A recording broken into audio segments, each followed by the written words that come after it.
नमस्कार, आप देख रहे हैं ए टू जेड न्यूज़ और मैं हूं आपके साथ हीरेंद्र राठौड़। आपको बता दें कि दिल्ली नगर निगम में यानी कि एमसीडी में एक अधिकारी के द्वारा बीजेपी के निगम पार्षद को अवैध निर्माण में शेयर होल्डर और एक एमसीडी के ही एक और बड़े अधिकारी के द्वारा निगम पार्षदों को ब्लैकमेलर कहे जाने का मामला तूल पकड़ता नजर आ रहा है। लेकिन इसके बावजूद बीजेपी फिलहाल बैकफुट पर नजर आ रही है और यही कुछ देखने को मिला। जो गुरुवार की हाउस की बैठक थी उसमें भी विपक्ष ने भले ही इस मुद्दे को उठाने की कोशिश की, लेकिन बीजेपी के नेता एकदम बैकफुट पर नजर आए और इस पर ना तो किसी को बोलने दिया और ना ही खुद मुंह खोला। आइए आपको दिखाते हैं कि सदन में क्या हुआ।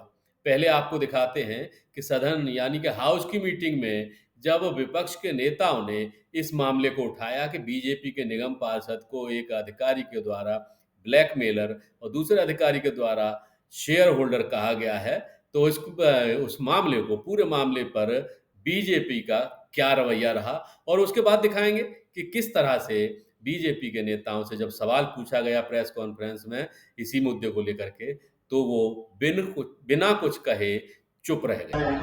लोग ये है सॉरी लीडर ऑफ अपोजिशन में है और मुझे लगता है कि हमेशा आम आदमी पार्टी ने निष्पक्ष होकर आपको निष्पक्ष होकर मौका दिया। सबसे पहले हमारा आप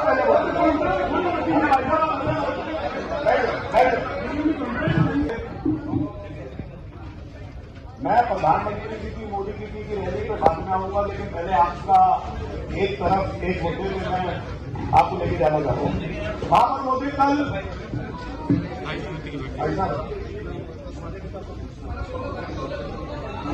स्टैंडिंग कमेटी की मीटिंग के दौरान में आपने जो देखिए एक बात सुनिए, आप जो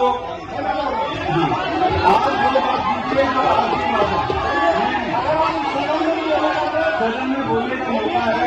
आप दिल्ली की चर्चा कीजिए, दिल्ली की चर्चा की बात कीजिए। नहीं पार्टी की आप दिल्ली की बात कीजिए, आप ऐसी बात मत कीजिए। दिल्ली की बात कर रहा हूँ, आप दिल्ली के मसलों की बात कीजिए, आप कोई परेशानियां बात कीजिए, दिल्ली की बात कीजिए। नहीं आप बोलिए, नहीं आप बोलिए, इसी मतलब आप बोल नहीं चाहते। मैं किसी को संदीप कपूर क्या बोलिएगा, नहीं बोलिएगा,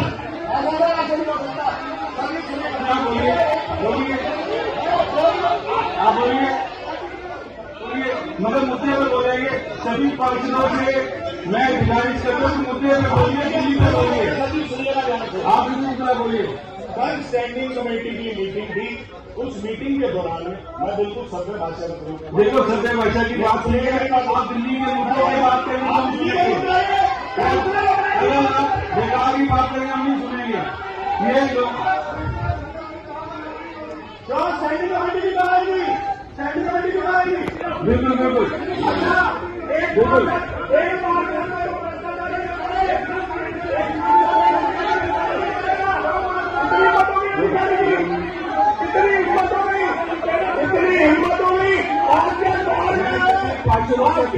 दिल्ली की बात करिए, दिल्ली की समस्याओं की बात कीजिए, हम समझ को तैयार है।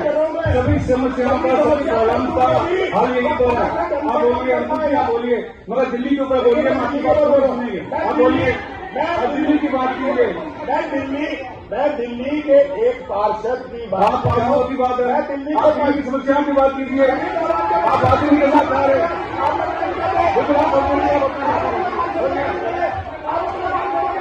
संदीप जी आप बोलिए, संदीप जी आप बोलिए, संदीप जी आप बोलिए। मैं धन्यवाद देना चाहता हूँ और मुझे प्रधानमंत्री का, अगर आप ऐसा उत्तर देंगे तो मुझे हाउस को अध्ययन करना पड़ेगा। अगर आप बात नहीं सुनते तो हेलो साल आ जाना, एजेंडे पे आ जाइए, एजेंडे पे आइए, एजेंडे पे आइए। एजेंडे पे आइए, एजेंडे पे आइए,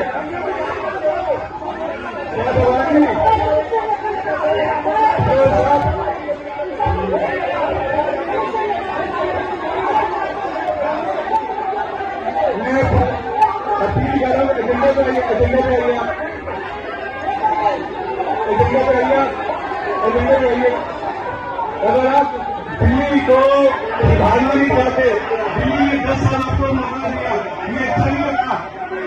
पार्टी अपनी जीत पाई। अब कहने लगे प्रमुख आरोप मत संख्या पोस्टपोन 25 पोस्टपोन 72 नंबर जो दीदी के उनके पास अगला विषय तुरंत करें 3 नंबर 5 नंबर 4 नंबर 5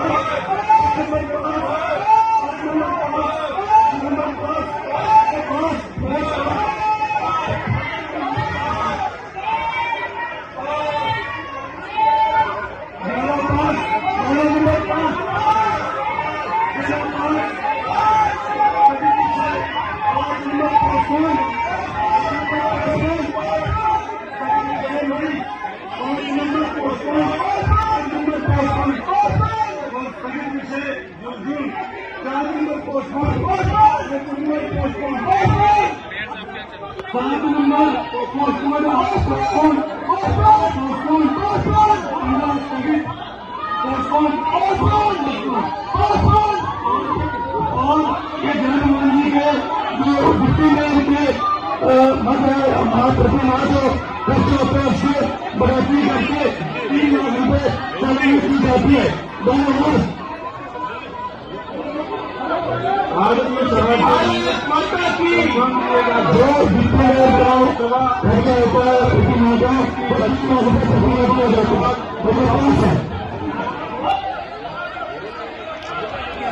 एक काउंसलर ने जो कि भाजपा के थे, उन्होंने एक मुद्दा उठाया और डीसी के ऊपर कुछ इल्जाम लगाए और उन्होंने बताया, आरोप के माध्यम से बताया कि जेई साफ साफ कह रहा है कि डीसी पैसे मांग रहा है। तो उनका आरोप बिल्कुल ठीक था। उनको आरोप पे कमिश्नर साहब को सुन के इंक्वायरी बिठानी चाहिए थी, जबकि कमिश्नर साहब ने तो ऊपर से ये कह दिया कि ये पार्षद ब्लैकमेलर है और पार्षद सारे ब्लैकमेलर है। ये देखिए, लड़ाई भाजपा की लड़ाई नहीं है या उस पार्षद की नहीं है। भाजपा तो लड़ी नहीं रही है। हमें तो शर्म आती है। भाजपा को तो चूड़ियां पहन लेनी चाहिए, इन सारे पार्षदों को, बाकियों को चूड़ियां पहन लेनी चाहिए। उस पार्षद की लड़ाई है जिस पार्षद को ब्लैकमेलर कहा गया। वो सिर्फ उसको नहीं कहा गया, हम सबको कहा गया। हम भी स्टैंडिंग कमेटी मेंबर है। अगर स्टैंडिंग कमेटी मेंबर के अंदर डीसी उठ के पार्षद को गलियाएगा तो क्या यहां पर अधिकारी एमसीडी चला रहे हैं या सत्ता जो है पार्टी भाजपा वो एमसीडी चला रही है? विपक्ष की भी भूमिका है यहाँ पे। देखिए, साफ साफ क्लियर है यहाँ पे कि यहाँ पे अधिकारी और मेयर साहब की मिली भगत है। मैं तो खड़े होकर बोल रहा था और अपने पक्ष की बात थोड़ी कर रहा था, तो पार्षदों के पक्ष की बात, और वो भी भाजपा के पार्षद की बात कर रहा था ना। तो भाजपा के पार्षद, आपको लगता है सत्य शर्मा को इंटरफेयर करना चाहिए था? कल 100% इंटरफेयर करना चाहिए था, वहीं पे रुकवाना चाहिए था, वहीं पे बोलना चाहिए था सत्या शर्मा जी को। मैं तो साफ साफ गलती बताता हूँ, सत्या शर्मा जी की गलती है, महापौर की गलती है, जिसकी वजह से पूरा निगम खराब हो रहा है। ये वो लोग हैं जो बात करते हैं इंस्पेक्टर राज खत्म करेंगे। ये वो लोग हैं, दोगले लोग हैं, जो बात करते हैं हम अधिकारियों से नहीं चलने देंगे, अधिकारियों की मनमानी हो रही है। ये सिर्फ और सिर्फ अपनी साठगांठ करने के लिए यहाँ पे बैठे हैं। जिसका उल्लू सीधा होता है वो शांत रहता है यहाँ पे। और हम जो विपक्ष में बैठे, पूर्ण तरीके से आपने देखा विपक्ष के लोग आज खड़े थे, इस स्वाभिमान की लड़ाई को लड़ रहे थे, और वो भी भाजपा के पार्षद के लिए लड़ रहे थे, ताकि आज उसकी बारी है, कल को हमारी बारी हो सकती है। बहुत ही दुखद घटना घटी। आज आम पार्टी का जो दोहरा चरित्र फिर नजर आ गया कि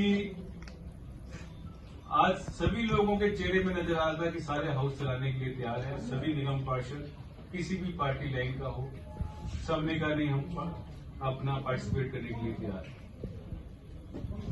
मगर जैसे ही सभा शुरू हुई, लीडर ऑफ हाउस प्रवेश वर्मा जी ने, प्रवेश भाई जी ने एक धन्यवाद प्रस्ताव, जो मात्र 1 मिनट का प्रस्ताव था, और एक प्रस्ताव जो एक मिनट का प्रस्ताव जिसमें 11,000 करोड़ रुपया नरेंद्र मोदी जी ने दिया दिल्ली की जनता के लिए, दिल्ली के विकास के लिए।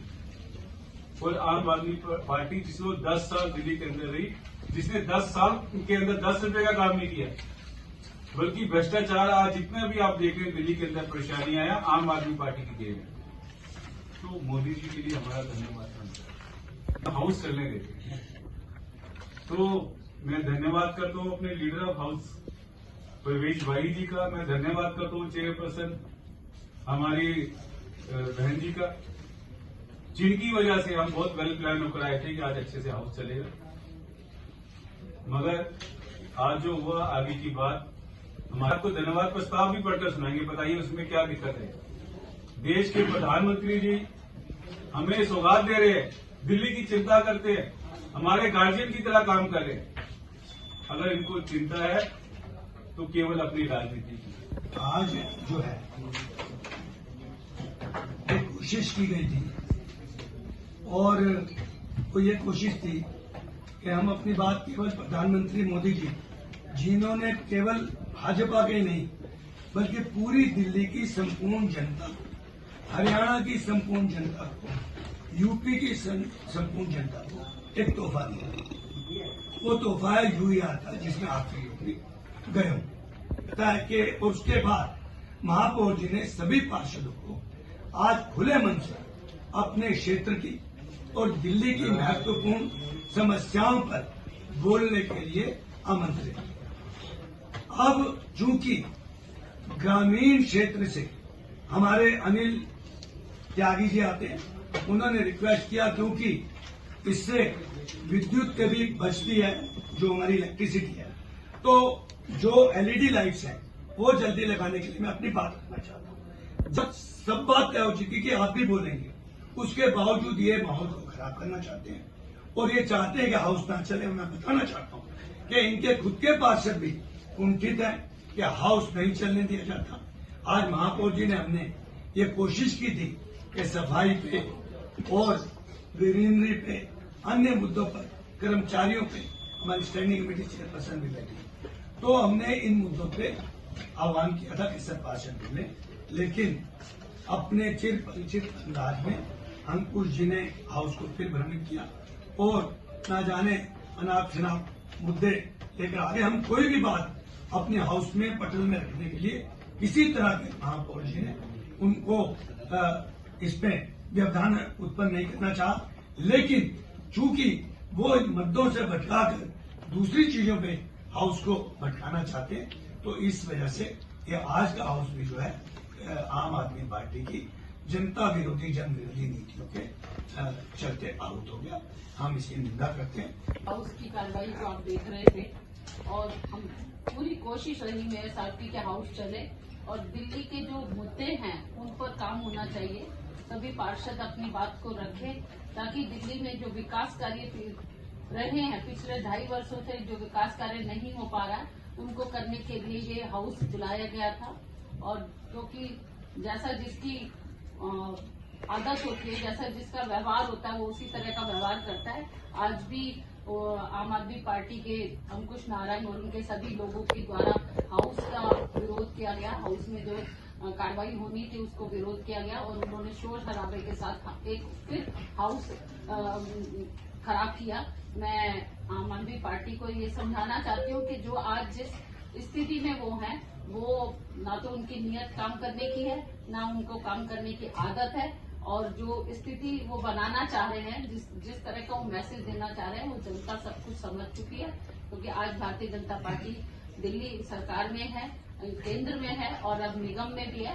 हम लोग काम करने की मंशा से ये हाउस चलाना चाहते थे और जिस तरह का उनका व्यवहार है, जिस तरह का काम करने का अंदाज है, वो बिल्कुल गलत है। दिल्ली की जनता के साथ भी बहुत गलत है, क्योंकि जब यहाँ हाउस में डिस्कशन नहीं होगा तो मुद्दों पर बात नहीं होगी और सभी पार्षद अपने क्षेत्र की समस्याओं को बता नहीं सकते। तो इस तरह की कार्रवाई के लिए हम उनकी निंदा करते हैं और वो यदि हाउस नहीं चलाना देना चाहते तो ये मैसेज दिल्ली के लिए भी गलत है, उनके क्षेत्र के लिए भी गलत है। ये बात मैं आपकी पार्टी की ओर से, मेयर साहब की ओर से, नेता सदन की ओर से उनके लिए यही कहूंगी कि आप पूरी दृढ़ता के साथ हाउस को चलाएं और जो दिल्ली की समस्या उनके लिए हम काम करें। जैसा कि हमारा अभी सफाई अभियान चल रहा है, अगस्त में पूरा महीना चल। मेयर साहब, एक सवाल है कि डीसी ने बीजेपी के एक पार्षद को शेयर होल्डर कहा है और कमिश्नर ने ब्लैकमेलर कहा है बीजेपी के पार्षद को, उस पर क्या कहेंगे? शर्म आनी चाहिए। ये चर्चा हम बाद में करेंगे। नतीजे हों या फिर चुनाव प्रचार? पता नहीं क्यों नरेंद्र मोदी जी ने अपना निशाना 99% ईमानदार लोगों पर लगा रखा है। 15 साल एक जंगल राज का अनुभव किया है और 15 साल तक बिहार पूरे देश में बदनाम होते रहा। भारत देश बचाना है, मोदी जी को लाना है। सड़क से लेकर संसद तक केंद्र सरकार और दिल्ली सरकार को मिलकर काम करना चाहिए। देश को अब शासकों की जरूरत नहीं है, देश को सेवक की जरूरत है, सेवक। दुनिया की हर खबर। लोग कहते हैं कि आपने कांग्रेस पार्टी से समझौता कर लिया। हमने कहा समझौता इसलिए कर लिया कम से कम कोई बात पक्की हो जाए कि आने वाले समय में समाजवादी और कांग्रेस की सरकार बनने जा रही है। करोड़ जनता में जो जबरदस्त नाराजगी व आक्रोश व्याप्त है वह किसी से छिपा नहीं। दंगा हम लोग नहीं करते हैं, हमारी संस्कृति दंगा संस्कृति नहीं है। अब आपके मोबाइल पर लॉग ऑन करें A2Z News.com।